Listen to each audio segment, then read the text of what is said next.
Well, we'll go ahead and start, and we will adjust and amend as we go along. Thank you, and give good evening to all. We're joined here to have a report on our impact Limon. Now, on March 18th, a group of 14 women and one gentleman left from New York to Port Limon, Costa Rica, with the goal of bringing change to the community by empowering the women there. All members of the team are back, and they're excited to report on everything that occurred there, at least everything that time allows for. I invite you to, at this time, make notes of any questions and hold them until the end. In hopefully during the discussions, most of your questions will be answered. I want to start the discussion talking about some of the things that took place before the team actually landed in Limon. We had to get them there safely at a price that was affordable. There were a lot of factors to take into account, into consideration. First, the price. It had to be affordable for all because members of the team, we pay our own airfare. Second, we were meeting two team members that were coming in from California that were arriving about 10 a.m. And we did not want the time that they had to wait for us to be too long. Um, Second, direct flights to Costa Rica were very expensive. And so in considering um, a flight that involved a stop, we had to consider the delay time and making sure that they had enough time to collect luggage, clear customs, go through security. All of this at the same time making it affordable. Um, and also, in addition to that, to arrive in touch time, because from where they landed in San Jose, they then had to travel 3 hours to get to Port Limon. We wanted them to get there safely, so we needed to consider that they needed to land in time to give them enough travel time, so they wouldn't be arriving in the dark. Um, all of this was facilitated through our travel consultant, Wayne Davis, and I must give a big shout out of thanks, sincere thanks to Wayne, who was patient with all our demands and concerns, the craziness at the airport, because all of this involves a lot of communication, a lot of things to consider. So, and he came at the evening and made sure that everyone was able to board the plane safely, and everyone got through security. And I have to give him a vote of thanks for that. We also had Marlena, a facilitator and a member of the organization. She was there to help out. Her mother came along, and Brenda, who's on the call, Brenda's niece, Nicole. So all of them, I owe a great, we all owe a great debt of thanks to. Um, Now, as one of the stops on this trip, it was arranged for the team to visit SOS Village, which is a sanctuary for children who do not have families or children who are not living with their families. At this time, I'm going to ask Brenda Jones, who was asked to spearhead getting corporate donations. How did you find out some of the tangible needs of the children, and how did you go about obtaining them? Good morning. I'm Brenda Jones, and as Andrew just mentioned, I'm responsible for corporate donations for what we had to do with the SOS Village in Costa Rica. It was going to be a challenge because we are based here in the United States, but we're going abroad. So some companies were a little concerned that we were going to do what? How we were going to sell some of the products.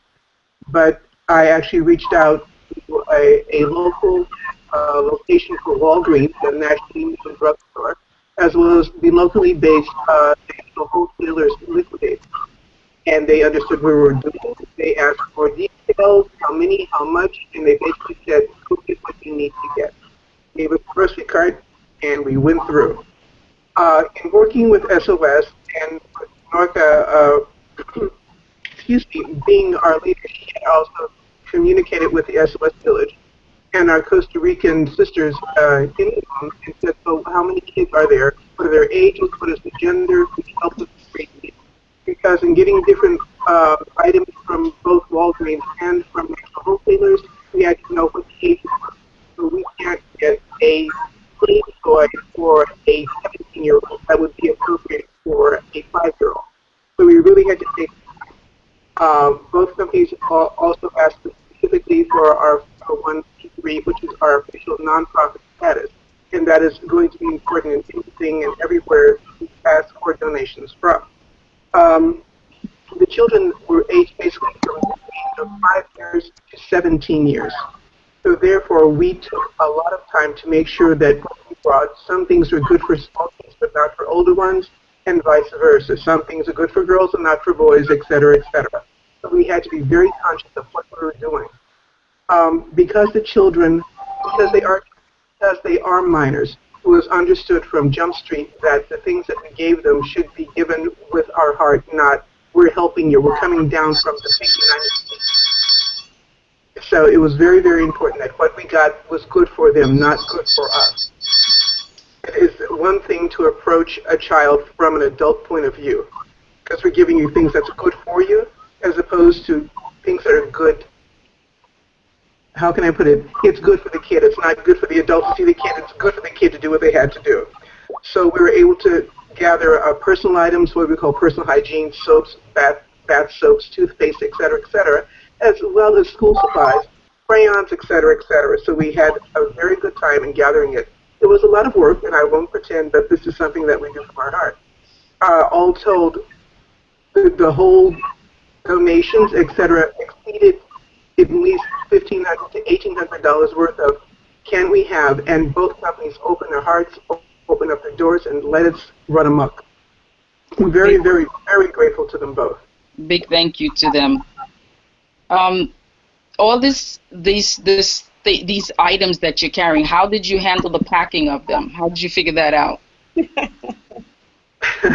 You can hear some laughter because we all quite a bit of changes behind that. First things first, if you're going to ship something in cargo, it has to go through customs. It also has to be assessed. There also has to be duties assessed. Therefore, because we had not enough time to do that, we all determined that all of us would travel with at least 2 suitcases, which is allowed per airline ticket. Most women went down with 1 suitcase because all they needed, because we were wearing uniforms, basically the pink T-shirt that you see on the screen right now, and a bottom, so like your pants or your skirt, but that was all we really needed. But after that, we needed a second suitcase, which should only be 50 pounds, that was filled with crayons and pads and the writing pads and toothpaste. I want to say that bar soap and toothpaste are much heavier than you think. And we were reaching 80 distances, so we had to basically ask each woman to bring us 50 second suitcase, which we all packed at JFK that morning, because we all live all across New York City and the surrounding area. So at JFK, as well as some people that we were able to get to in advance, we packed suitcases at the airport and then had to wait them. So the airline, I think, was very, very generous to not notice the fact that he had about 14 or 15 women all traveling to the same place, that at least one suitcase always weighed 49.5 pounds, every one of them. So he looked the other way, we kind of hummed a tune and got through, and packing was really unusual. You have to check in both Mexico City, and then when you reach Costa Rica, they were very generous, and they never questioned why everybody had so many bars of soap. That's okay. We got through, and we were very, very happy to make it. Thank you. I see everyone can see that there's a lot involved in transporting things, on the ground there, find out the needs, getting the things here, getting them packed, and getting them over there. I want to move on to talk a little bit about the conference, the actual conference coordination. So you're in a, how does one, I would like to ask Norca, who's the conference coordinator, how does someone go about, I guess, booking your services, and how do you then ascertain the needs of the women? How does all of that work? Can you give us a little bit of background on that? Okay. Hi everyone, and trying to get everyone logged in because everyone is now trying to join us. We have um, some of the women who were in the Hmong trying to join us also, and some facilitators. So back to Angie's question, I just want to give you like a brief overview. It takes a lot of work, and I think that what Brenda indicated from her end, to get the donations, to get the buy-in for corporate sponsors, that in itself is also a challenge. But to coordinate the conference with a group of people who have the desire to have a conference in their locality, but really perhaps don't have the experience, at least not in the way that we run the conference, can be very challenging. So logistically wise, what we require usually, women will contact us from anywhere in the world. This is our 7th conference. This is not our 1st conference. And they will say to us, we are interested in having 40 women coming down to our country, our end, and presenting some of the, or having a conference that would involve empowering women in our community.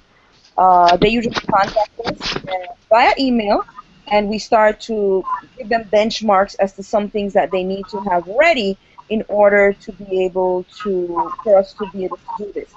Typically, a conference takes about 8 to 12 months to set up, to run, to do.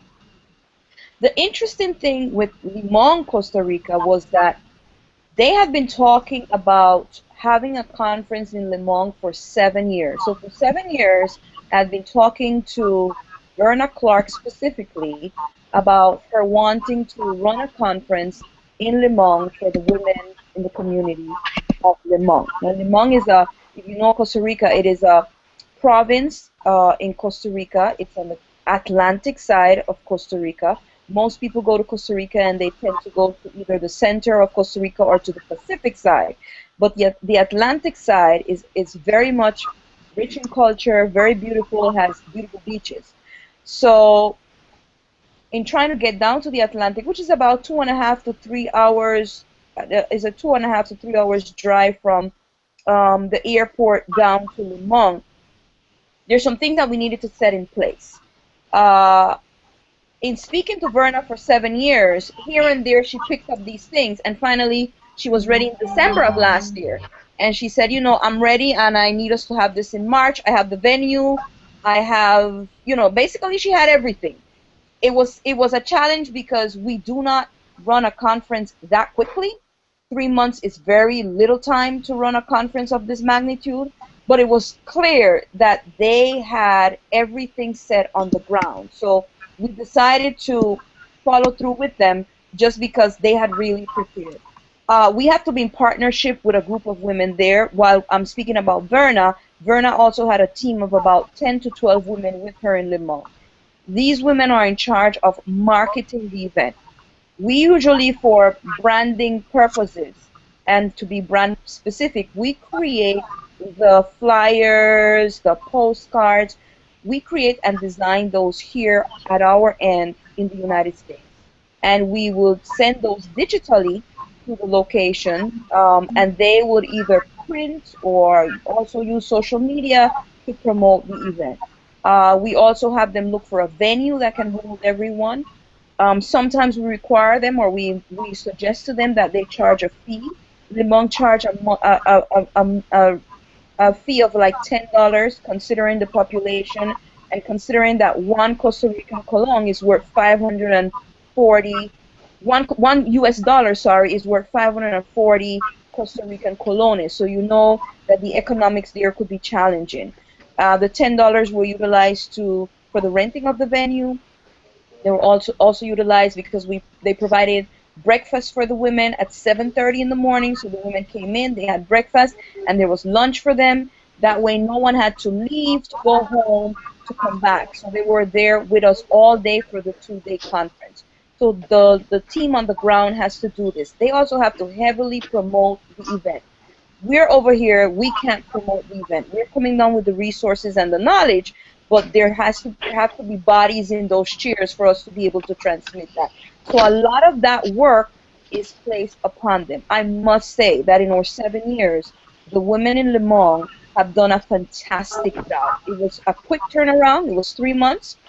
Our goal was to service 100 to 200 women. With the dream of getting to 300 women, we actually had more than 300 women in Le Mans. If you look at our Facebook album, and I invite you to go to our Facebook album at For Real Women International, the page, you will see the line of women waiting for lunch, the lines of women waiting for registration. No one complained, no one skipped the line, no one pushed. These women had an excellent attitude. So the collaboration with the women on the ground is huge. I want to give shout outs and applauses to the women in Limon. They did a fantastic job. They did a superhuman effort. It paid off. And for us now, Limon will be the standard to meet to be able to carry the international events. The thing with the international events also is that we provide our own tickets. As we all know, if you're traveling from the United States to some of these countries, particularly during high season, the tickets can be very expensive. If we were to say to the team on the ground, okay, for us to come to your country, you need to pay the tickets, there is no way that this will be ever be done. So our providing the tickets is also our way of contributing, and it is our labor of love and our investment in the women there. So they provide us with lodging. We only require that the place be clean, be safe. That's what we're looking for, nothing fancy, because sometimes it's unaffordable for many of these groups. And we also ask them for 2 meals a day. The women in the Hmong went above and beyond. We had 3 meals a day. They spoiled us. They pampered us. I mean, we have no complaints. Some of the needs of the women in the Hmong that were transmitted to us, there was a great need for self-esteem, upliftment, some issues of domestic violence, single women and single mothers sometimes feeling not as appreciated or not as valued as they should be. There were women who had been through instances of crime and violence, women who had children with special needs. All of these things were addressed in the conference via workshop. Another thing that is important to mention here is that besides the team of women in Le Mans, we also closely partner with communities of faith. I know that oftentimes in the United States, nonprofit organizations and other organizations are leery and fearful of partnering with communities of faith. We partner with communities of faith because in partnering with communities of faith, they have the space, they have the locality, and they have already a captive audience. So we have to thank the particular in Limon, Costa Rica, Pastor Miguel Adonia, Pastor Enrique Sr., Mrs. Delia Mature Adonia, which is the wife of Pastor Adonia, which on the ground they provided us access and use to their church compound. We were able to use the gym to serve the food. We were able to use the sanctuary and the rooms located next to the sanctuary to be able to carry out these workshops. The event was held at the historic Marcus Garvey Black Star Line. It was an honor. We are humble, still very humble, to have been able to be on that holy ground with the work that we do. The place is basically intact the way he had it. His sign is there, everything, and it was for us a great honor to be there. So in partnership with these women and these different community organizations and communities of faith, we were able to carry out this conference. The result has been astounding. We're still hearing from women how uplifted and enriched they were.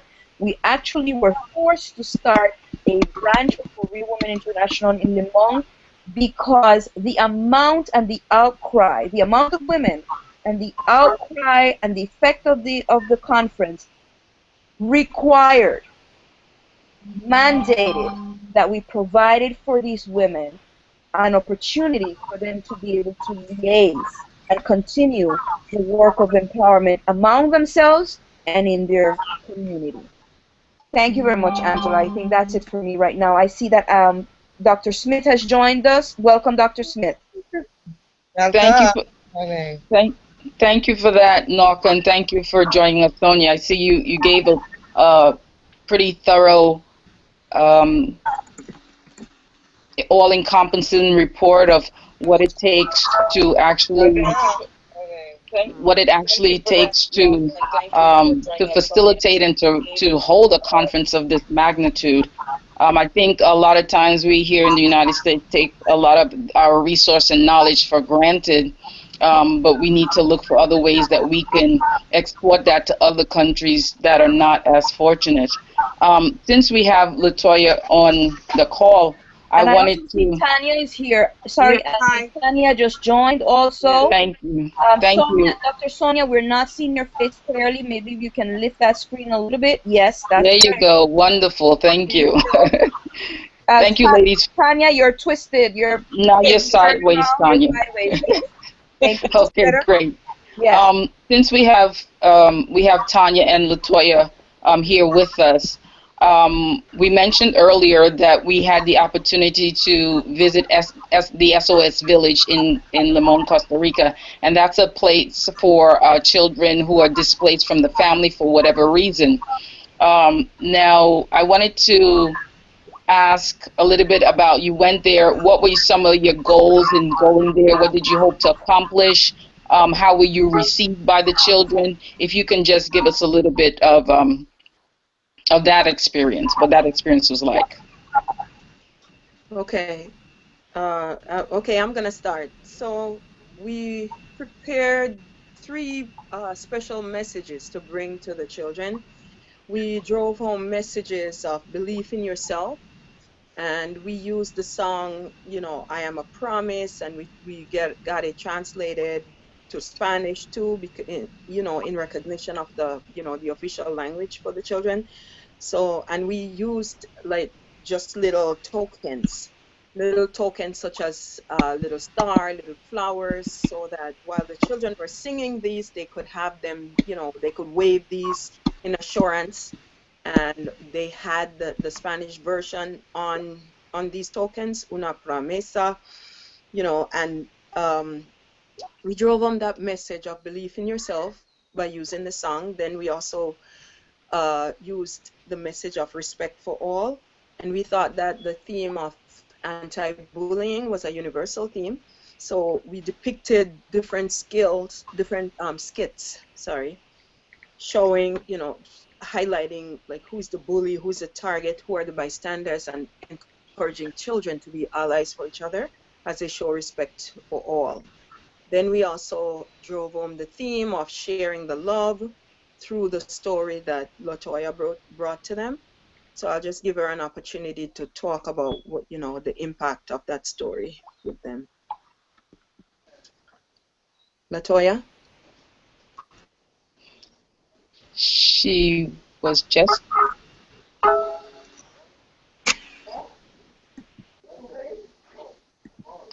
We can't hear. Latoya, whatever you did, you will need to unmute because we can't hear you again. Oh, no, I'm not, I wasn't speaking. oh Tanya cut off, so I didn't hear the last of what she said. Did she send Oh, it to me? Yes, oh she said that you, yes. so Oh, okay. we drove home the theme of sharing the love through a Okay. story that you shared with the children. So I wanted to Okay. give you that opportunity to talk about what you did with that. Okay.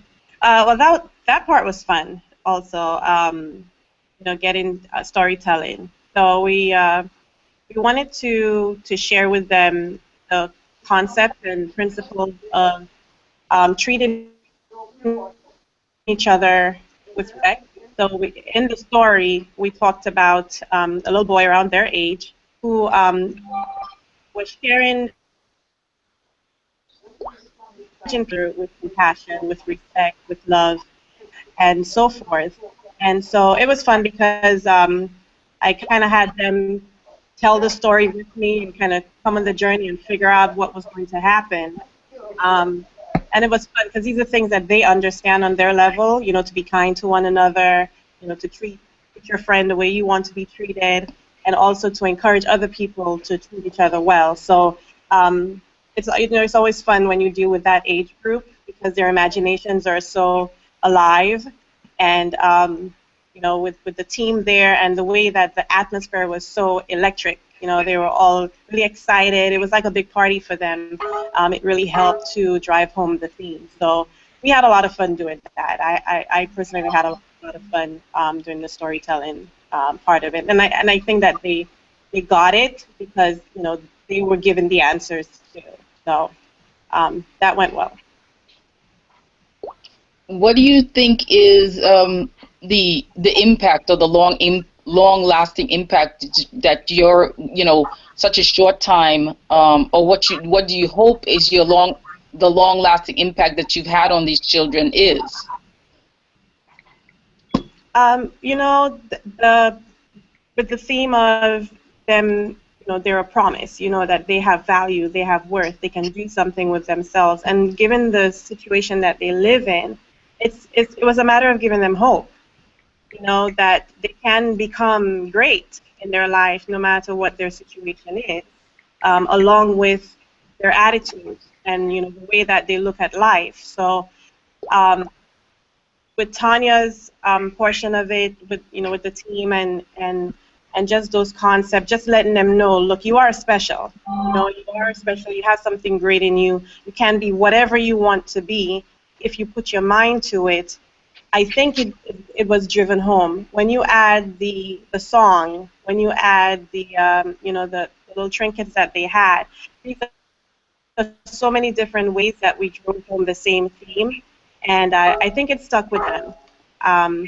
We are really hoping, and we are hopeful that it worked. And you could tell in their eyes and in their smiles and them singing the song that, you know, it's registering. Great, great. Thank you for that, Latoya. I wanted to talk about a little bit about the logistics because I'm getting the picture that this is it's a really a huge undertaking. There's so many moving parts to it. Getting you there on time, safely, everybody coordinating. I want to talk, if anyone can talk a little bit about the management of the team. Now there's 16 women manage, you know, someone has to manage and coordinate their movements, that they're where they're supposed to be, when they're supposed to be dressed, how they're supposed to be. Um, Right. I, yeah, if you can let us know a little bit about that, the challenges you face in that regard. Right. So I was trying to make sure that if Shonda could join us for that. It is a challenge. What we try to do is that before we leave, everyone has their specific responsibility. So let's remember that these women that are traveling, which are most of the women on the call and about 12 more women, they are preparing to facilitate a workshop. So that's that's a main focus before we leave. Being able to present that workshop, present it with clarity, present it in a way that people will be able to leave a takeaway. Because these workshops are not lectures. We're not going there to lecture them on information. We're going there to give them information and give them the tools that they can use to empower their lives. So that is very different.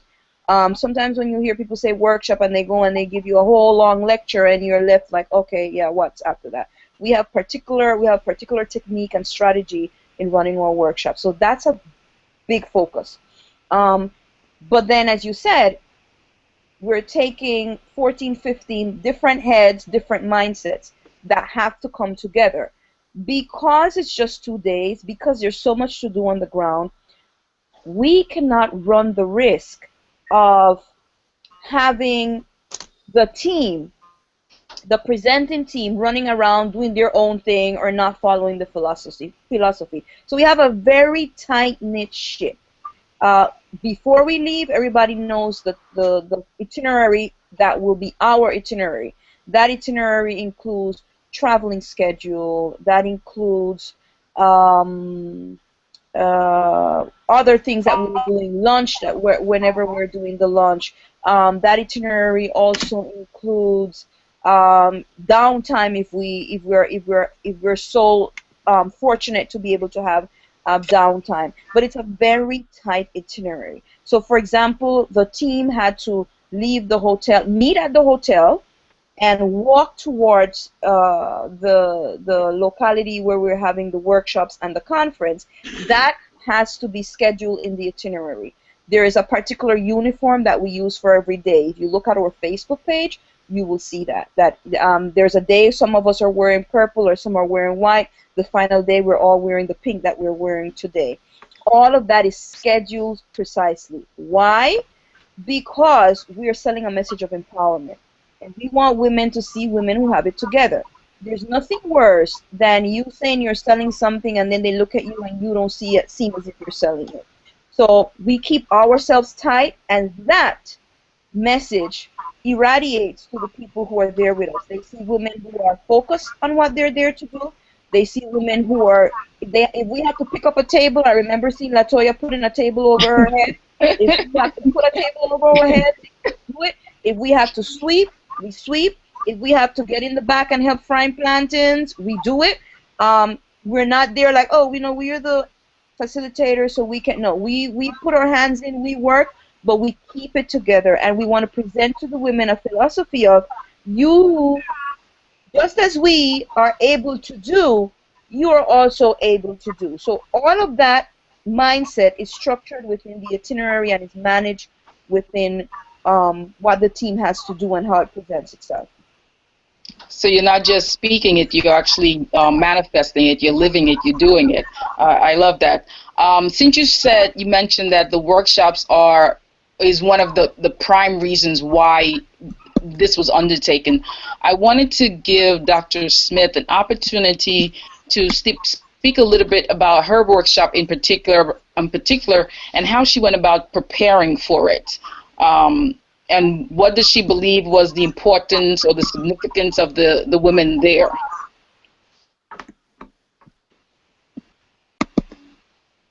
We can't hear you, Dr. We can't hear you, Doctor. You need to unmute on your end. Latoya, would you be able to help her how to do that? Would I be able to what? Sorry. To assist her in unmuting. Yeah, let me see.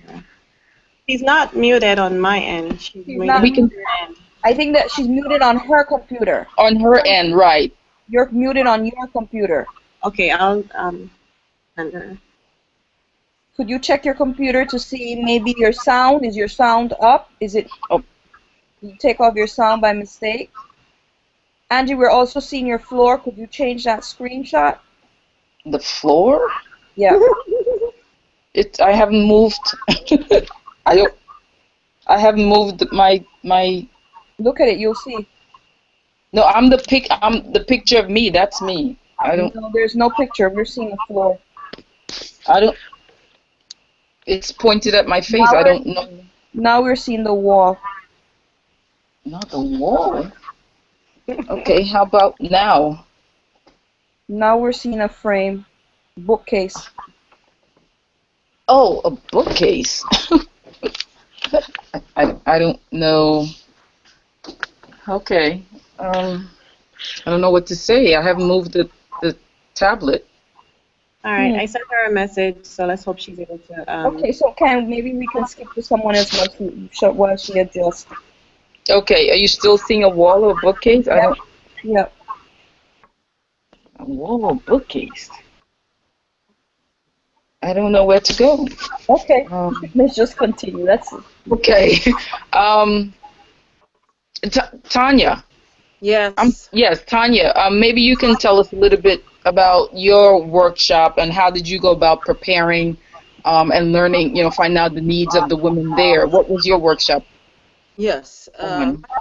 Titled, When You Look in the Mirror, Learning to Believe That You're Worthy. And fortunately for me, I have, a coworker, a colleague who is actually from Limon. So she gave me a little insight about a little of the history that, you know, Limon was created, you know, out of mainly out of Jamaican background and so on, and some of the social issues that although there are strong women there, there may be some women who still do not believe in their worth and so on. So I thought about, you know, just bringing like a mirror and asking these women to kind of like confront themselves and to to look in the mirror and to actually tell what they see, two things that they see, two things that they think they actually are or they believe that they are, and two things that they know that they're not. And I kind of introduced the workshop by using a bouquet of flowers and asking these women, like, you know, when you're in the midst of these flowers, how do you feel? What do you see when you look at these flowers? You know, what do you smell? Things like that, and led that into how, um, you know, the Creator in His infinite wisdom created this flower for this purpose. So in the same manner, we are created, you know, for this kind of purpose too, to to be beautiful, to show our worth, and when we're in the midst of each other, to not, you know, be contentious or to be backbiters or just criticizing. Women tend to look, when we look at each other, we look at the hair, we look at her hair, we look at her heels, we look at her figure. So we also brought like women together to actually look at each other and to tell what they see, and to, you know, drove home the message that it's not so much the outward appearance, but is the building your character. Building your character and to recognize your worth and to understand that you have a place, and empower yourself to actually carry out your purpose in life instead of thinking of yourself as just a burden bearer or just being domesticated, but to actually displaying your worth in different areas of life. And I believe that having done this workshop, that it was very impactful, because I have a lot of women coming up to me and, you know, saying, thank you so much for giving me this opportunity to start valuing my worth, to actually looking at myself differently, to not, and we also used this poem by Maya Angelou, Phenomenal Woman, to draw home the message that sometimes the image that we see, those images that we see on TV, as Maya Angelou says in her poem, the pretty woman would ask, how is it that you're not the, you know, the fashion model figure, but yet you're still successful? And the answer would be, because I believe in myself. I have confidence in my abilities, and, you know, I appreciate the way I was created, and I go about with this kind of confidence in achieving my goals, and I set goals that I go after. Oh, And thank. there were a lot of some women, I must say, a few women were not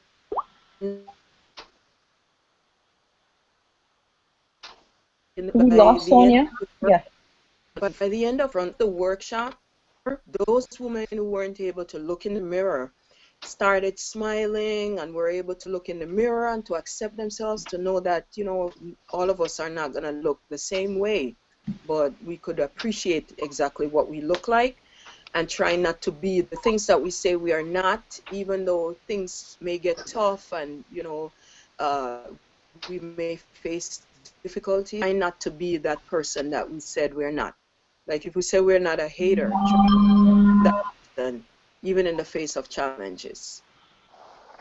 Thank you so much for that report, Tanya. It sounds like you can see by the end of your workshop that there is, even in that short space of time, a transformation between how they looked at themselves when they first walked in to how by the time they were leaving, they were able to look at themselves. It's really transformative, and it even seems so limiting and calling this a workshop for, for lack of a better word, because I think it's so much more than that.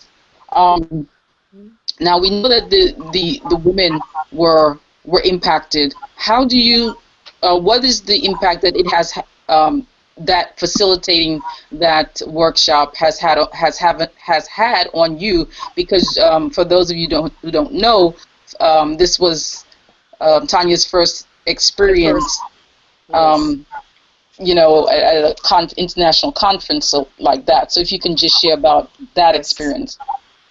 The only thing on the tip of my tongue as I, navigated my way for the couple of days was I was just so thankful for being a part of this historic, life-changing event. That was the greatest impact for me. I felt honored. I felt so, elated to be a part of this life-changing event.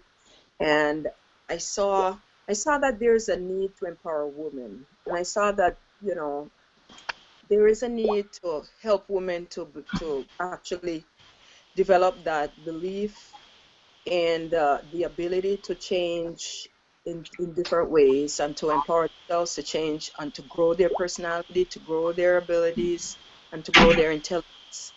And I learned from this experience that sisterhood is absolutely necessary, and it's very important. It's very important to share. Also, you see, the workshop becomes so much alive when we're able to share our own experiences.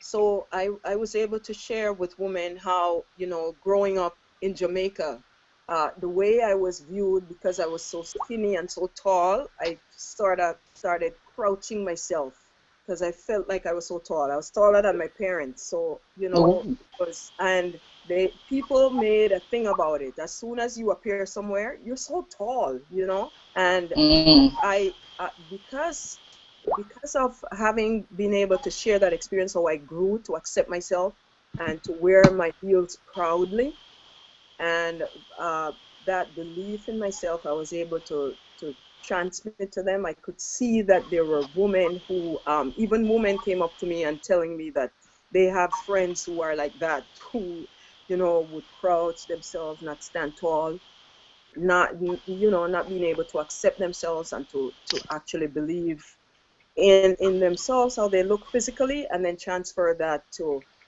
actually using their abilities and using their influence in a positive way, just because of that negative view, negative self-worth, and even self-hate. So I felt that it was very impactful, and I learned that, by being really honest, true, and open to other women can really be a life-changing event for these Wow. women. Well, thank you for that, Mhm. Tanya. I see that I can almost sense from this that, the impact that it's really impact Limon, because not only have you impact the women there, that you were able to impact the children there at SOS Village, and that this impact will translate hopefully to generations to come. Really changing that community. Our philosophy, our mission is to touch one woman with hope, because if you touch one woman, you see the rippling effect of that. Now, I wanted to just go a little bit to there's a special, unique feature to a For Real Women conference, and anyone who has been to one of our conferences has seen it. It's called Confession of a Masked Woman. Now, unfortunately, I don't have any of the women here who participated this time, but I know, Latoya, if you have participated at another conference before in this section, if you can tell us exactly what that is, um, what is, and what is it like to unmask before, people publicly? If you could just share with that. It's like undressing in front of everyone. The the unmasked women um, experience is extremely deep. It's very personal. It is an opportunity um, for you to share with the entire conference your journey. You know, we see, you know, you always hear the saying, you know, you see me on the outside, but you don't know what it took for me to get there. You know, we're here, we're empowering women, but we ourselves have been on a journey. It takes life experience for us to be able to share in such an impactful way through the workshops and just our interaction with compassion with these women, because we understand. And so this feature is a way to show how we understand by sharing our story. When I did it, I shared, you know, some very intimate things that happened to me with my abuse and so forth, and my journey to healing. And so again, it's almost like you're stripping before everyone and exposing um, your life story to them so that they can better understand why you're so passionate about it, you know, the information that you know, um, their life experience that has taught it to you, and what it really means to be a for real woman. We're real. It's real women who've experienced real, um, uh, real instances of whether it's devastation, um, family issues, but who are real enough to say, this is what happened to me, but it has not defined me. I'm taking this as a tool to empower. And the 4 women who did that down in Costa Rica, Anicia, Esther, Damaris, and Teresa, did exactly that. They all had a different journey, but it was just as impactful because there is somebody in that audience who can relate. It's a very tearful experience too, where you know you see the emotions coming up because you know if you're sitting down and you have all that stuff inside, and there's somebody in front of you sharing exactly what you've been through, it's almost like they put a mirror on you too. So I think it also empowers women to talk, to break their silence, and to share their journey too. Um, and what better to be able to be free than to have the struggle of wearing a mask wherever you go? Then you're free. Let it out. You're free, and knowing that you allow somebody else to be free, and perfectly or hopefully release their voice too, so that someone else can get hope. So again, the Unmasking Women is about hope by being real, and it's a very, very powerful experience. It's a very freeing experience, worthwhile. Thank you for sharing. And as I said, that's like a unique feature, I believe, of For Real Women conference, that you see real women unmasking before other women and the transformative effect that that can have. At this Angie, I time, just want to let me just interrupt briefly. sure, sure. I wanted to say to everyone, we have quite a few viewers, that we're going to put on the question and answer screen. We're going to ask them to type any questions or comments. I know that several of the women from Limon are supposed to be joining us, so we want you to type in your question and answer. We're going to also try to see if we can get Sonia up. She's hearing us. She's here. She said her mute button is unmuted. Maybe Oh, try great. getting closer to the screen, but I'm going to put up the question and answers. Those of you who are viewing us, whether on YouTube or on Google Plus, we have quite a few viewers, at least almost 24 people. Please type your questions or comments, and we'll be able to read that on the air. Thank you for that, Norca. Dr. Smith, you're with us and we can hear you. Wonderful. Thank you. You also a new facilitator, and I wanted to get some feedback from you as to what your workshop was on and your experience and the women's experience.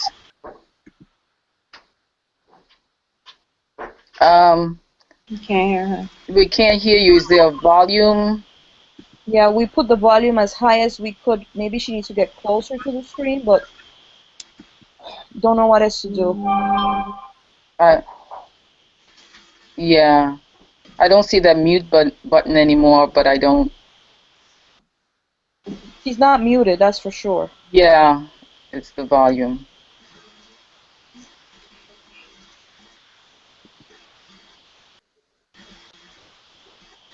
Okay. So unfortunate. I'm gonna ask her to just keep trying on her end. Right, right. Okay.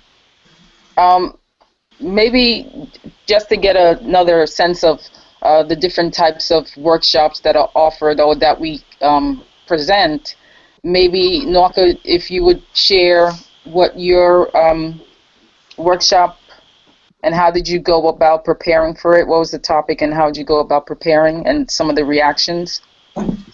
Um. Well, the workshop that I presented this time, and I was only able to do it once because all our facilitators present twice. But if we're on duty, like Brenda was on logistic duty, so she only presented once. And I was on general coordination, so I only presented once. The title of my workshop was Eight Lies That Destroy Women. Um, what we try to do is go through some of the societal destructive messaging that is sent to women and that women all over the world can relate to. I want to go back a little bit to what Tanya was saying about the colleague from Costa Rica that was able to share with her. In our experience, we've seen that the same issues that are critical issues for women in Limon are the same issues that are for women in Thailand, in Canada, in Jamaica, everywhere. So it makes our job easier, but at the same time, it is very daunting to know that these are issues, societal issues, in greater degree or lesser degree that women carry with them everywhere in the world. Even though we do make sure that we go back to our teams that are on the ground, the local women who are organizing for us, to make sure that we get from them a sense of what are the main issues for the women there. And we did meet with the women in Le Mans to get a sense of that. So my workshop basically deals with some of those societal messages such as you're not enough as a woman. So for you to be enough, you have to have a certain type of hair, you have to have a certain height, certain weight, and even having some of these things, you're still never enough. So women are on this constant quest to change themselves to mirror what society says to them is beauty, not accepting that they're already beautiful the way they are. So we try to hit against those societal messages because trying to that race of trying to fit into that only creates frustration, and it feeds into that I am not enough thing of low self-esteem. So since I'm not tall enough or thin enough or my hair is not long enough or straight enough or clear enough, I will never be as pretty as. So we deal with that. Another societal message, I'm not going to do all eight, but I'm going to talk about a couple that I think are important. The exchange that women have to do with their bodies. So the feeling that if you're not, if you don't have a beautiful, shapely body, and when you do, that's the only way you can receive love. That's the only way a man will be able to love you and care for you, and that's the only way you receive affection.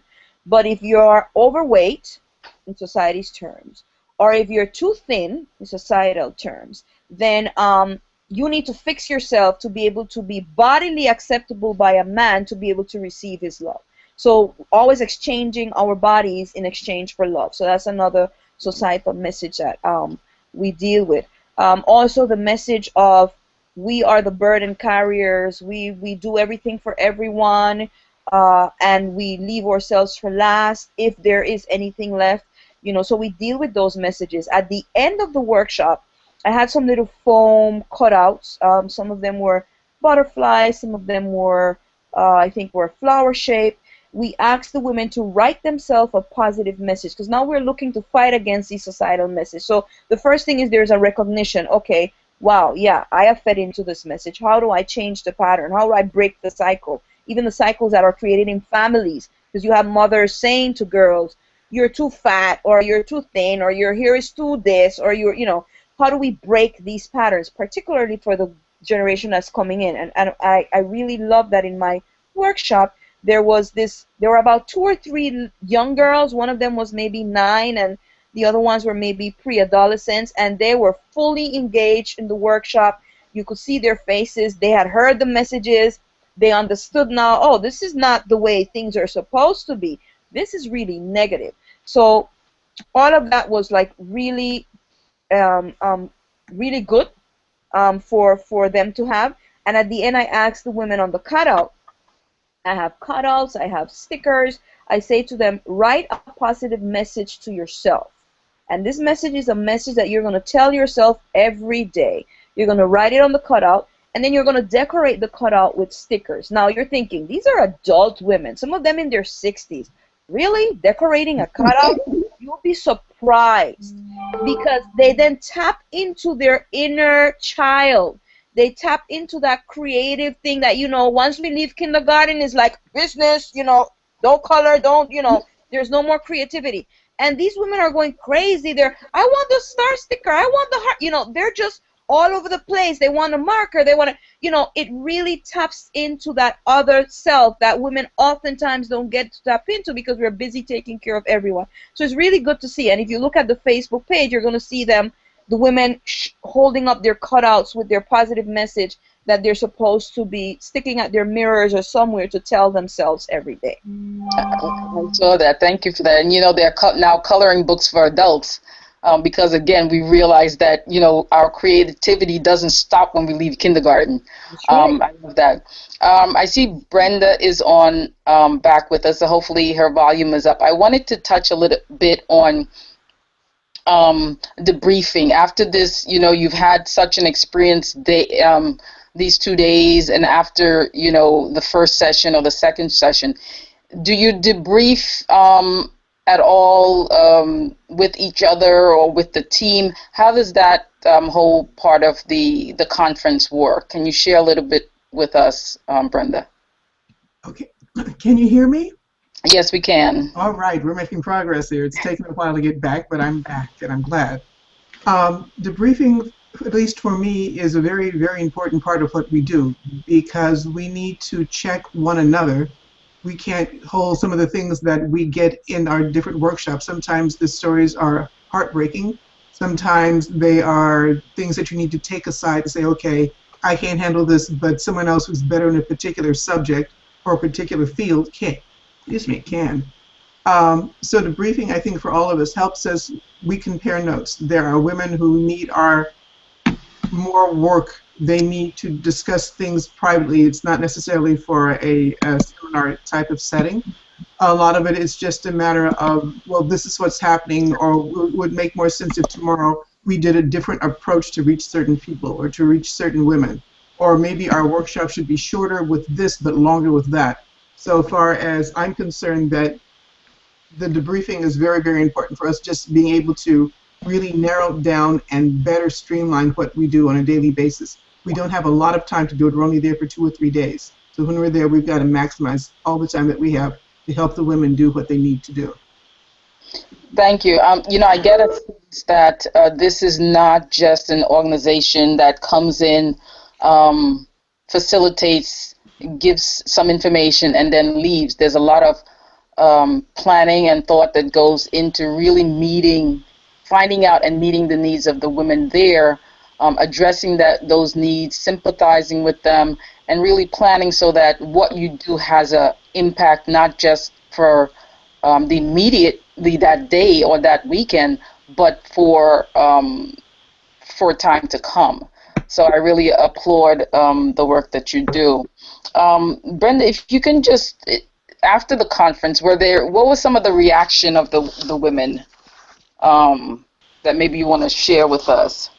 And your personal takeaway. We didn't hear from you as to what your personal takeaway besides a cold.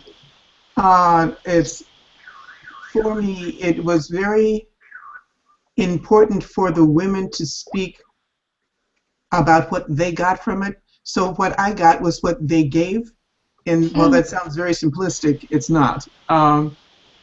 It's in the same way you could have a glass of water half empty, half full. It depends on where the woman is at. Some women were just very enthusiastic, which is, you've got to come back next week. You've got to come back next month. You've got to come back next year. It's like, wait a minute, we haven't left yet. Other women, at least for my workshops, the other women were able to say, what you said makes sense. I think that the impact that For Real Women has on the women when we're reaching out to them is not necessarily that they're saying we all should look like you or sound like you or speak like you. That's all very cookie cutter, and that's not very realistic. All the information I think all the women do, all of us uniformly, is this is the information that may impact your life. You make up your mind how you would like to deal with it. So my workshop was on how to say no, which again sounds simplistic. And for women, since we tend to say yes about everything, therein lies the problem. But one woman was very impressed with, this is something that I could use after you leave. What you said makes sense. Because she had issues with what were alleged friends about saying yes for the request that they made. Other people saw it in a business sense. There were issues with people what they work with trying to use them. So everybody got it differently, but they got it, and they applied it to their own purposes. So I think, again, our plus, and the things that I got back from the people who had sat in my workshop is, this makes sense to me. And each woman I spoke to had a completely different take on what I said, but it made sense to them and was usable for them specifically. Great, thank you for sharing. Knock, I was just wondering if there were any, since you opened up the question, if we received any. I don't see any questions on the screen, and I'm wondering why, but I did receive a question on WhatsApp. Okay. And this is a question from Verna Clark. Hi, Verna, from the Limon branch. She's asking, how often does For Real Women International lead conventions in the same city? For example, saying Limon, is it possible 2 consecutive years? That is not recommended. Right. I feel that there's an ulterior motive behind that question. Of course. that is definitely not recommended. 2 consecutive years. You have a year, and let me go back to the top for those who did not join us before. Because of the outpour, the outcry, and the just large numbers that we had in Limon, it mandated that we start a branch in Limon. If you go to our Facebook page For Real Women International, you will see there that we actually established a meeting with them. They're now reading and getting information about our constitution, and they're starting their own branch. What they have to do, they have a year or more to work on building that branch in Limon. For Real Women Conference, it's a major undertaking. Doing it a consecutive year will actually not be helpful to your own efforts there. We ask you that you work with the women recruiting, meet with them every 3 or 4 months, have a meeting, and establish your presence. During that time, we also want to come in to train, but we're coming in to specifically train the women who are in leadership positions in Limon, but we will not do it 2 consecutive years. We would perhaps consider doing it later on, but definitely not in 2017. Actually, 2017, we're setting our sights towards St. Lucia. We know that Latoya is working out some contacts there with us. We also have a possible invitation to Cuba. There's also Trinidad in the wings. If we can get the right connections there, we can get it done. What we would like to do is invite the women from the Costa Rica branch to start preparing, putting aside pennies so that they can join us in an international event. Because you want to spread this. You want to make sure that the message of empowerment is spread, and it's also a way for you to learn. When you travel, I always say to my students, I teach college, the best education you can get in the world is not a PhD degree from Harvard. I'm sorry.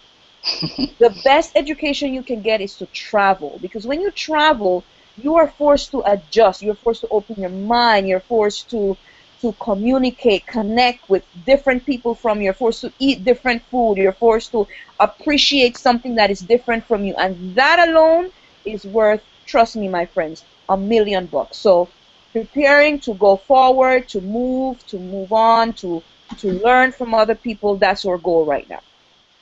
And if there are other questions through WhatsApp, I'll definitely take that too. Okay, and also that's how you empower, by you teach someone to do it themselves. That's empowerment. So thank you, ladies, for that. Now, We still cannot hear Dr. Smith. I see her mouth moving. Unfortunately, we can't hear her. Hopefully, Let's ask her. Maybe Dr. Smith, could you type?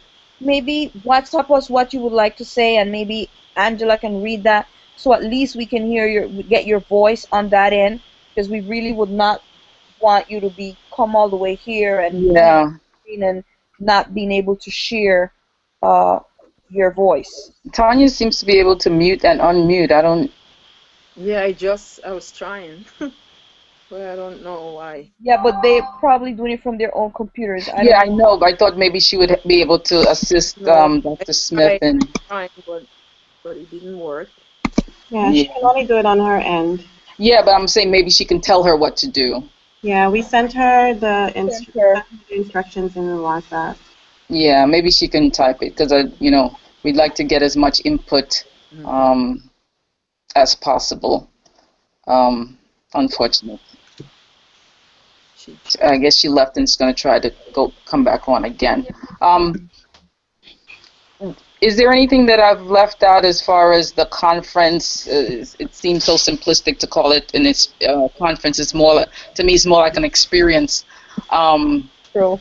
That any that any of you ladies would like to share a particular my battery, a particular something in particular that was said to you that really left an impact. Um, Um, for for my second workshop, my workshop was on victimization, so from going from a victim to a victor. And so the first, when you plan for these things, you don't know what to expect. It's almost like the first time is a trial run because of, it's always different people attending different workshops. So the second round, there was we had a hidden guest who showed up who heard about the first workshop, and it was actually an attorney who is now a professor at the university. And so she came to see exactly what information I had, and actually to test the information.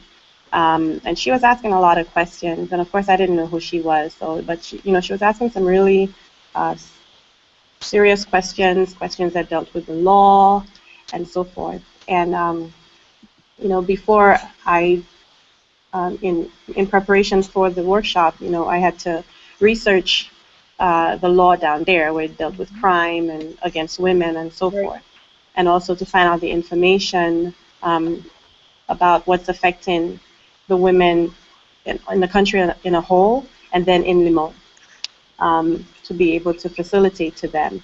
So I had a lot of the law information, a lot of the programs that the country has in place for women who are battered and so forth. And it was interesting.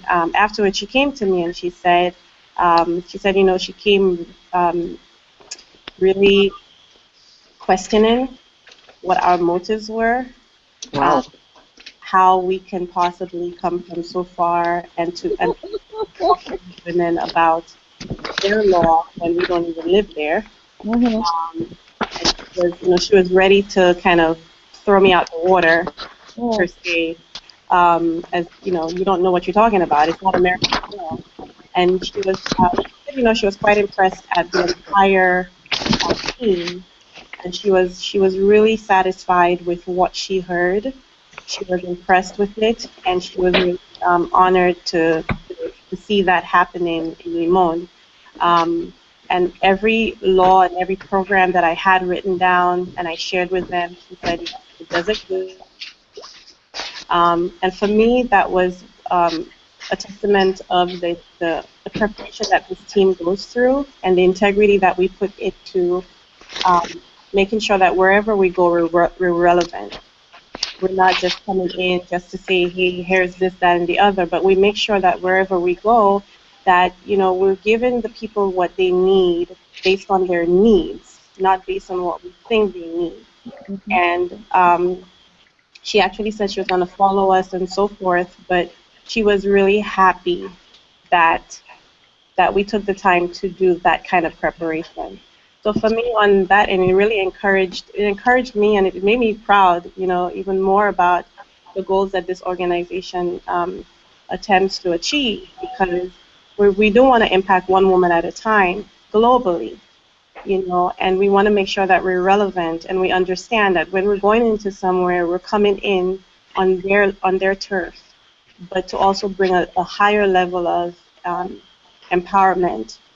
But we can use what they're experiencing to say to them, we do understand, we're compassionate with what you're going through, but there's another level, there's a higher level to go of being a winner. And so that was one of the poignant experiences for me. Toya mentioned such a great point. Because oftentimes, and I think that Angie, you mentioned it well when you say that this is, we call it a conference to kind of give an idea of what it is, but it really is a full experience. And these are 2 days of intense work for us, but it's also intense for the women because they're seeing themselves now full-blown platform, right? Oftentimes when we hear, there are women events or women conferences, women go, and, it's really not as, how should I say that? Help me, guys. I need a word. It's really not as in depth. There's not a depth to a lot that is covered, and people feel like, I came, I wasted my money, I ate, and I left. Right. We try to avoid that completely. So our workshops are very in-depth. What Latoya spoke about is very important, and Latoya is one of the veterans on the team, so she knows the whole philosophy behind it.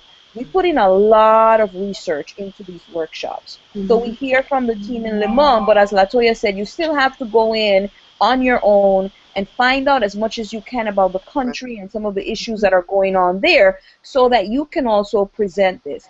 This is critical for us because if we as an organization, we claim to be an empowering organization. Everything that we do has to really empower women.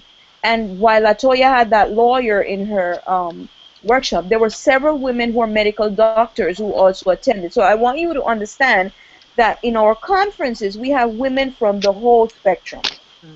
We had some women on Sundays that my husband was saying to me when they told him where they came from and how long it took them to get there on the bus. Some women took the bus from 4:30 that morning, coming from way up in the mountains to come down to the city to come to this conference. So these are women who are living way up in some village. They got an invitation. They heard about it. They came down to be empowered. But at the same time, you also had the women who are professional women who are out there, have private practices or working in some government institution who are there.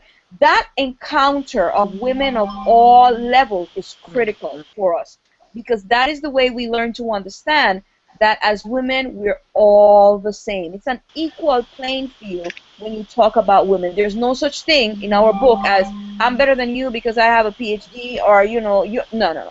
All women are the same because our life experiences are basically the same. I think, too, with what Norca is saying, another thing that I saw was the creation of such a support system. With these women, when you're in a group, a small group, with your workshops and women are sharing, you have the different levels of experiences. And one thing I saw with the Limon women where they were really, really willing to embrace their sisters and to make contact and to be a support system or to create some kind of relationship with them, because we come in and we leave. We come in, we do what we're supposed to do, but we don't live there. And it's really important for the legacy of what we leave or what we present there to continue. So you saw women who were talking to each other afterwards who probably didn't know each other or who could relate to their stories, create new friendships. And it's another good thing that we see happening. Because again, we can't solve all the situations, but it is good to see the duplication of empowerment happening right before our eyes. And then we know that, there's a contact and she's able to reach out to her so they don't have to go back to wherever they came from alone. And these relationships are formed. And that's the power of sisterhood, you know, because we're nurturers and we're there for each other, and it's really great to see it happening before our eyes. It makes it worthwhile. Angela, I think there's some comments for you on WhatsApp from some of the facilitators you might want to share. I'm trying not to lose power. I haven't plugged into my tablet, but I seem to be losing power, and I don't want to do that. I don't know what's happening. So if I do, please forgive me, and I'll try to get in a different. Okay, so would you like me to read it instead? Yes, please. Okay. So we have this from Damaris Gasking. This was Damaris' first international conference. She had been before on national conferences, because we do also do that. We service if there's, for example, a community of faith or a group of women in a community who would like us to come in and service them with workshops. We do that also. And Damaris went with us the last time to California. And this was her first international conference, and this is what she says. She says, I was left with the following impact. After talking with some of the ladies, they felt confident and empowered enough with the tools given, and after hearing the stories of the unmasked women, they too wanted to feel liberated and go and tell their husbands and their family members their secrets that had been weighing on them for many years. And they did not want to live like that anymore. I'm going to ask Toya. Toya, maybe you can share a little bit of, because I know you spoke to someone, we're not going to give the details of the person's story, and I know you talked a little bit about the unmasking, but extend that thought about liberation. What kind of liberation comes from sharing and unmasking? Wow, you know, there's a sense that, you know, it's almost like these women had a noose tied around their necks, and was thrown in an ocean. And even though they were existing and they were living, they were drowning. And it's in those kinds of liberations, almost like we take that noose out by speaking for them. They have no voice. But we come in and we speak, we share our stories, but it's like we have taken their place and we're sharing their voice. There is a level of freedom or breaking of the chain that happens in their psyche, and they get the courage to share. So again, not going into details, you know, this woman was in my workshop, and, you know, she was crying through the whole thing, and we experienced that a lot. But so we know that, you know, there are a lot of things that are being broken open, and emotions and stories and so forth. And she came, and, you know, she was sharing a family history of abuse that was going on from her mother to her sister to, you know, her children. And she just did not know what to do. And this conference allowed her to say what was going on for the first time in her entire life. None of her family knows, you know, what's going on, but she had the courage to say her story. And that alone helped her, you know, to feel a little better because someone listened. We stayed with her, we cried with her, and for her, just having someone to listen to her story it didn't solve anything, but it allowed her to feel better. You know, she felt afterwards that it felt like, you know, she was dying and drowning, holding that on the inside, and just speaking it out, she released it. That is the things that we try to keep in mind when we go in, that there is a release and there is a breakthrough that can happen when we do what we're supposed to do, when we're not afraid to share our stories and unmask and bring the information and create an environment within all of our workshops where they can feel safe to share. And I think that's one of the most important things. Feeling safe to share, not judge, to share. And we all know, you know, just by having a sister friend where we can say, you know, I need to talk to you about something, here's a deep secret that I'm carrying. They may not be able to solve it, but it helps to just be able to release it. And I'm sure that experience may have been multiplied throughout the other workshops. It's good to know that a woman can stop the drowning from being able to feel safe and sharing her story. Thank you. Thank you both, Naka and Tanya, for that. I think that that's so unique, that, you know, they feel comfortable enough. I mean, these are people that don't know you the first time they've ever seen you, and to feel comfortable enough, then you make that atmosphere comfortable enough and safe enough for them to just come out. I think that's a testament to the realness of this organization, that they can see that and feel comfortable with that. So hats off to you, ladies. Now, Angela, are you able to Could I add something about that there? safe space? I'm sorry, what was that? Could Are I you add able to see the question that's there? Oh. No? No, I'm not. Okay, so let me read. It's a comment from Anicia, and I hear Tanya was sharing something, and after Tanya is done, I'm going to read Anicia. After Tanya is done, we have a question that someone WhatsApp me, and it's audio. I'm going to put it on to listen so that we can all hear it and then answer. The comment from Anicia says, I just want to share that after I unmasked, I got very encouraging words from the women who took part in the program. My story really helped some of them. So Anicia was unmasking. This was her first international conference, and she also unmasked her personal story. And again, the sisterhood. Women felt liberated by her story, but they also encouraged her. Okay.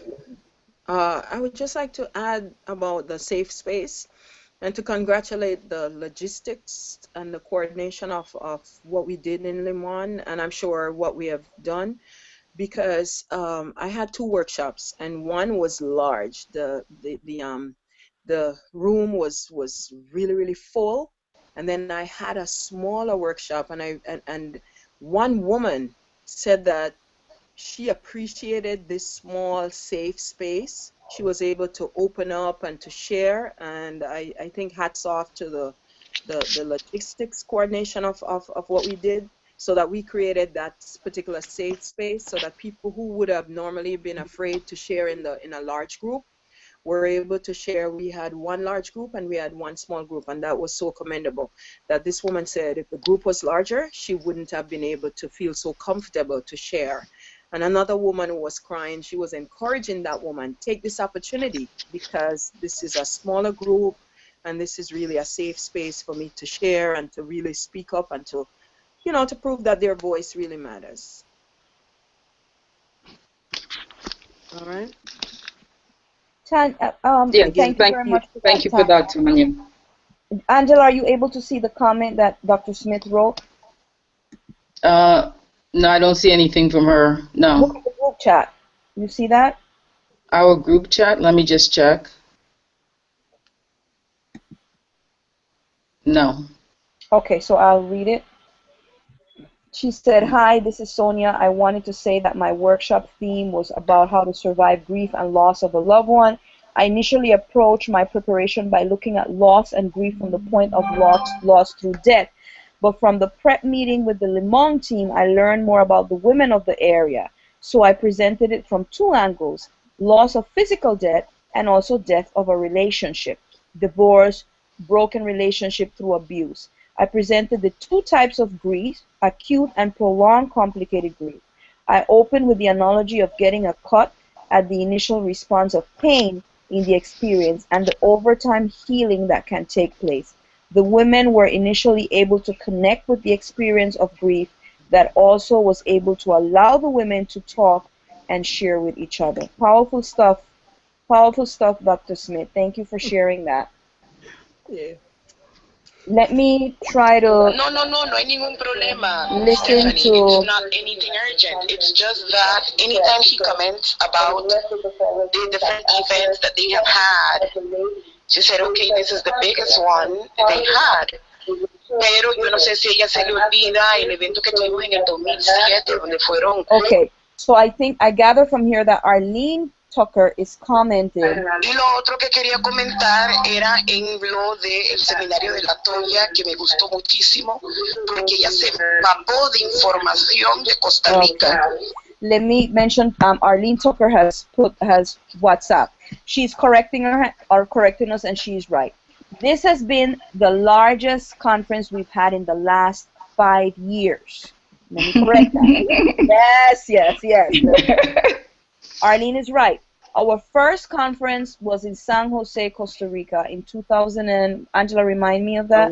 2007, if it's the first one. I think it was 7 or 8. Yeah, I think it was 2007.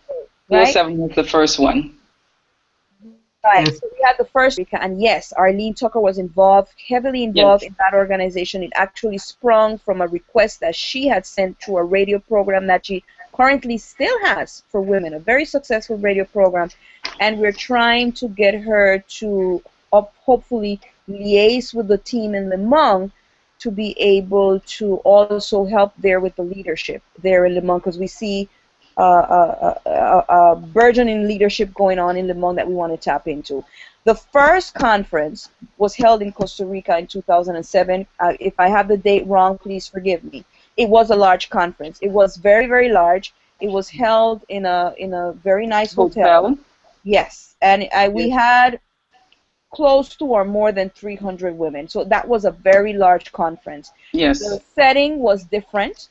The population that was reached to was kind of different, but we still had women from different levels across the spectrum.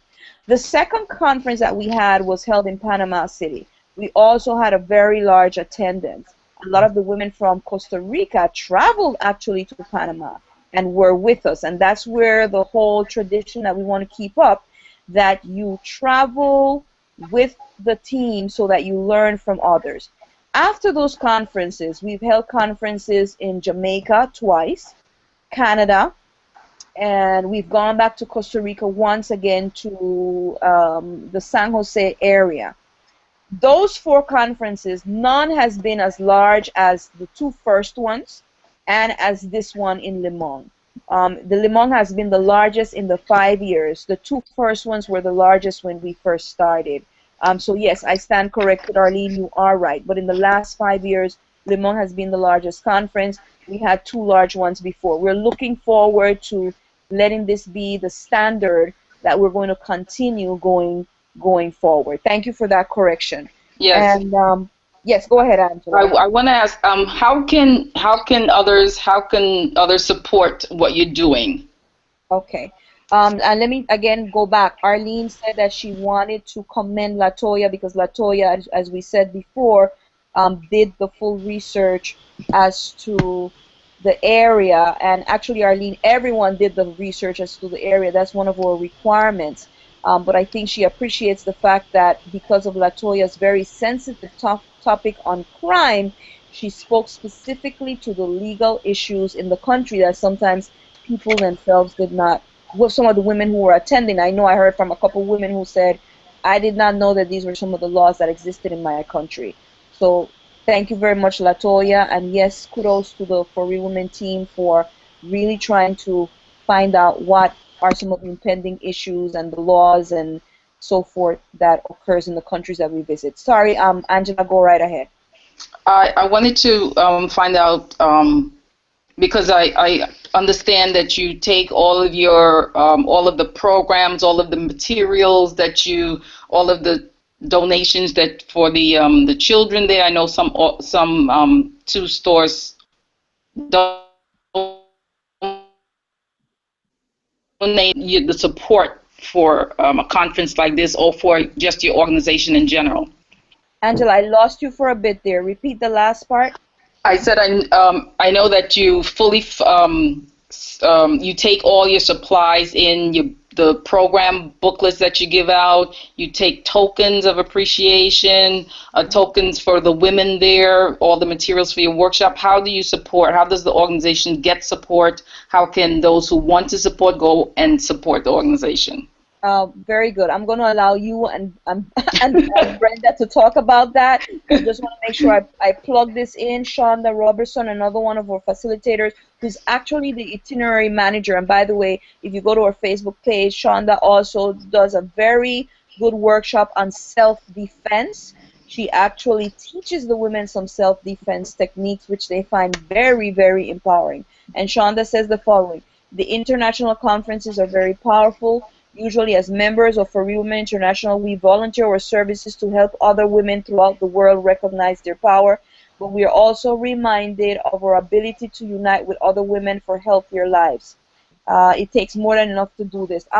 Thank you very much, Shonda, for mentioning that, because we sometimes find women who feel that we work. This is For Real Women International pays us. No. We all volunteer not only our time, and I don't want to talk about time here. I'm sure that some of the women who are on here live can share the time that it is involved. There's a lot of sacrifice of time for us to do what we do, and we also sacrifice finances. A lot of us put a lot of money into making this work. So it is a complete volunteer effort for us to be able to empower the women of the world, and I think that's what makes it powerful, because nobody is fighting about, I should have a promotion, and why you paying me this an hour but you paying the other one. We're all on equal playing field. But Angela, go right ahead and share about how people can support what we do. Okay. I'll just before I share, I want to read this comment from Lorraine Richards Usher, who is from the area, resides here now, and was part of the organization and a facilitator. She said the reaction of some of the women in Limon after the conferences is that they are feeling the journey of recovery and liberation. Life for them is not going to be the same again. One woman said, "My eyes are now wide open." So thank you for sharing that, Lorraine. Now, when we started on this campaign, when we got the word that we would be traveling, of course. It takes money to do what we do. And I would like to personally thank all our donors, supporters, friends and family well-wishers who contributed to our Impact Limon campaign. We set up our You Caring page, and we bombarded our friends and family for support, and we kept asking and asking and asking for support. You can continue if you have heard what we've done. You want to encourage us to continue to do this. We accept openly monetary donations. You can find us on Facebook. You can find us from our website, www.4rwi.org. There's a donate button on that page. And those are ways that you can donate to continue to support.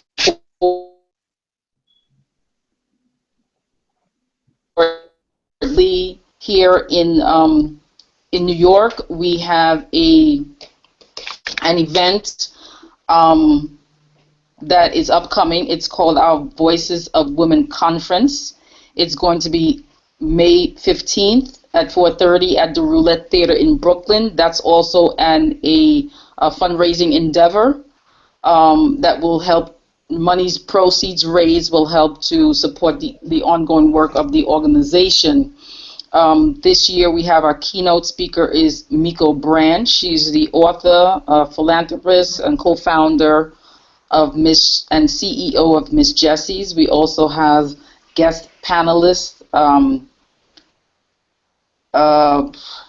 Annalise Nunez, Linda Rock Wright, and we have a featured interview with Mariama Kamara, who's a designer and humanitarian. And the Voices of Women as well is an experience. We say it's a conference. This organization it goes far beyond than just the surface. It empowers, it uplifts. It's an experience, something that you really have to experience for yourself. And that's going to be on May 15th at the Roulette Theater. We're going to start getting the word out. I encourage you to, again, invite your friends, your families, anyone who, wants to receive the message of empowerment and also to share it with others. So we have that upcoming event, and again, that is a way of supporting the organization because monies, again, we raise from that supports the organization. You're able to donate from our Facebook page and also from our website. Correct me if I missed anything out. I don't think so. No, you didn't miss anything out. And thank you for sharing that, Angela. While we invest our finances and we invest our time, I know that there are many women and there are many people. Look, we need to thank all the people who donated in You Caring this year. Absolutely. You Caring and Chanel George from the Empowerment team, who was not able to travel with us, but did a valiant effort in starting that You Caring page and keeping it updated. So many of our friends and families donated. We had donations from $10, $20. We had $500 donations, $200 donations. You cannot imagine how helpful this was for us in traveling, because as Angela says, we don't only go with our physical presence. We're taking resources to every single workshop. All of these things have to be purchased. So everything that we take to give out to the women, they have to be purchased. The programs that are printed, we do our best to make high quality, because that again is part of empowerment. We can't say we're empowering women and then they go and they get a little photocopy they can't even read. So we take color printed, highest material that we can afford.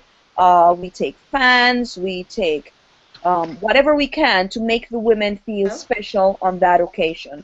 In that regard, what we do is important that we have the finances. And I think I just saw Anisha joined us. Anisha got in. Congratulations, Anisha, you're in. Applauses. I hope we can hear her when she's ready to speak. All of these take finances, and every dollar counts and matters in For Real Women International. So having people donate to us, donate to the cause through the You Caring page. And interestingly enough, Angela, people were donating even after we came back. Yes, I saw that. And I think it's important to mention this because sometimes it is that people didn't get the time to do it, and sometimes it is that people want to see, okay, what are you really going to do? So you go, you do, they see the pictures tell a story, there is a journey, and they now contribute to it. And we thank you because there are bills to be paid. Right. So we thank you for donating to the cause. And definitely support us in our events. Angela spoke about the Voices of Women Conference. This will be our 4th year carrying that conference out. Last year was a big boom. We had a lot of participants in that conference, but we want to make sure that we have more people coming. This year we are having Nico Branch, who is the co-founder and owner and CEO of Miss Jessie's. She is a powerhouse by herself. She and her sister basically started a multi-million-dollar company in their basement. Who does that? 2 young women who decided to just shake up the beauty industry. So we want to be empowered by what she's going to share with us. So go to our website, www.4rwi.org, donate, share. You'll see the link there for the Volcon. Purchase a ticket. They're going very quickly. Make sure that you're part of this, and just join us in this whole global movement that we're doing to empower women. Yes, and I will also like to add my appreciation to the women of the organization. They really pushed the You Caring campaign.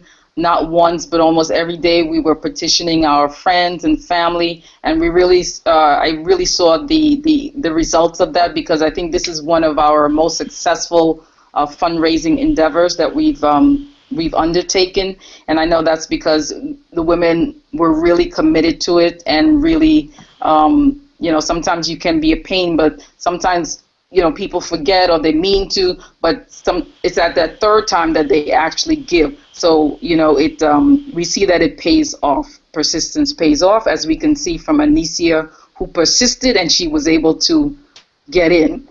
Now, Anissa, can we hear you?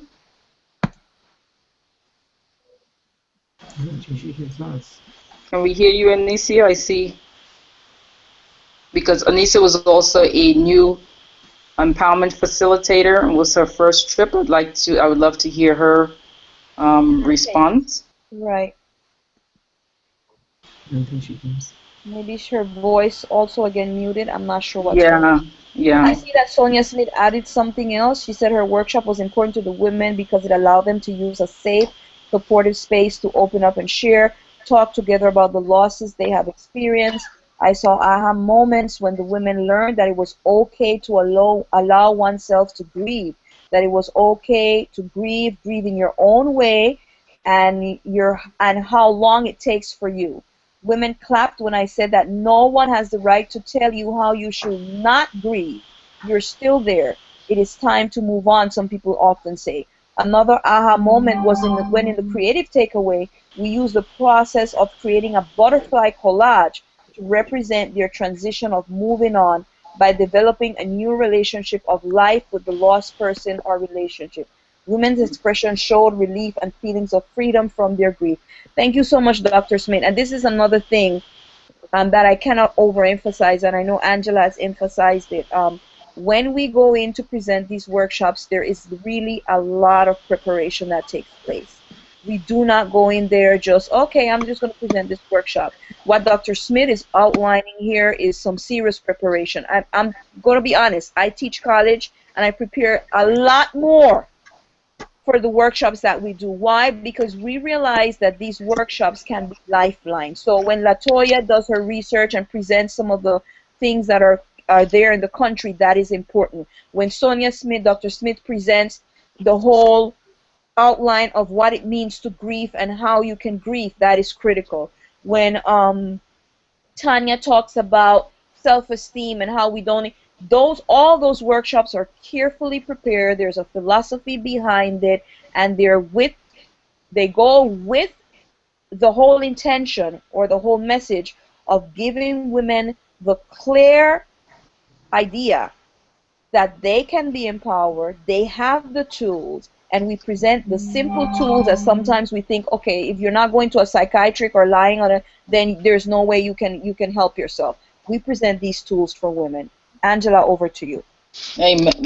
Well done. I could not have said it better. That we give them these simple tools because sometimes we don't always have the resources to go to a psychologist or psychiatrist. But these are simple tools that women anywhere can use to empower themselves. Wonderfully said. I think with that message, we're going to just wrap up this discussion because we can go on more about what we experience, but I think this is just a taste of what happens or try to encapsulate the whole experience of what international conference entails. So I would like to encourage, once again, thank all of those who supported us, all our donors, the members of the organization that went to their friends and family to support us, those who made the trip and who did not make the trip were also instrumental in helping us to raise the funds that were needed for this venture. Again, please visit us on Facebook, like our page, go to our website to purchase tickets for our Voices of Women conference. It's upcoming on May 15th. And continue to share our organization with others so that, they also can see what we're doing and see how we're going about empowering women.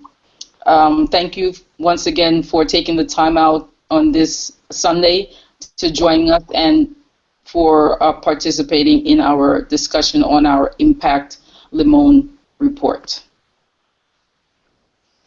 Thank you. Thank you and goodbye.